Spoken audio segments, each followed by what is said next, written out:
सिनेसृष्टीतील superhit चित्रपट timepass आजही प्रत्येकाच्या मनात तितकाच ताजा आहे। दगडू आणि प्राजूची प्रेम कहाणी, गाणी आणि दमदार अभिनयाने हा चित्रपट अजरामर झाला। पण या चित्रपटाच्या शूटिंग दरम्यान असा एक प्रसंग घडला होता जो आजही कलाकारांच्या आठवणीत कायम आहे।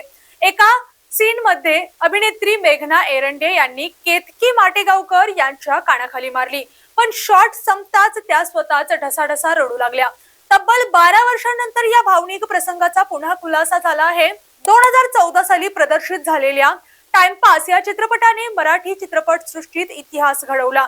दिग्दर्शक रवी जाधव यांच्या या चित्रपटाने बॉक्स ऑफिस मध्ये मोठे यश मिळवले आणि दगडू प्राजू ही जोडी घराघरात पोहोचली।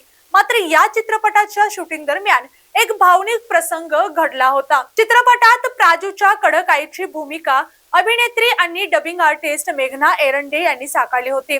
एका महत्त्वाच्या दृश्यात त्यांनी केतकी माटेगावकर यांच्या गालावर जोरदार थप्पड मारली होती। दिग्दर्शकांनी ऍक्शन म्हटले, सीन सुरू झाला आणि मेघना एरंडे यांनी पात्रात पूर्णपणे शिरत केतकीच्या कानाखाली खराखुरात चापट मारला। शॉट एकाच टेक मध्ये ओके झाला, पण कट होताच अनपेक्षित घटना घडली। मेघना एरंडे एका कोपऱ्यात जाऊन रडू लागल्या। मेघना एरंडे यांना सतत एकच गोष्ट टोचत होती, मी एका लहान मुलीला इतक्या जोरात कसं काय मारलं। तेव्हा उलट केतकी माटेगावकर यांनीच त्यांना धीर दिला, ताई मला काहीच लागलं नाही, अजून 2 टेक जरी घ्यायला लावले तरी काही हरकत नाही। हे ऐकताच दोघींनी एकमेकींना मिठी मारली आणि संपूर्ण युनिट हा क्षण पाहून भारावून गेला। त्यानंतर मेघना एरंडे यांनी आणखी एक मजेशीर आठवणही सांगितली।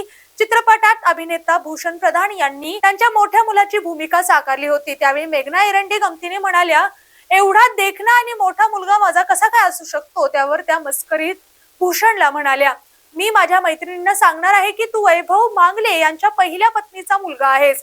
हे ऐकताच संपूर्ण सेटवर एकच हशा पिकायचा।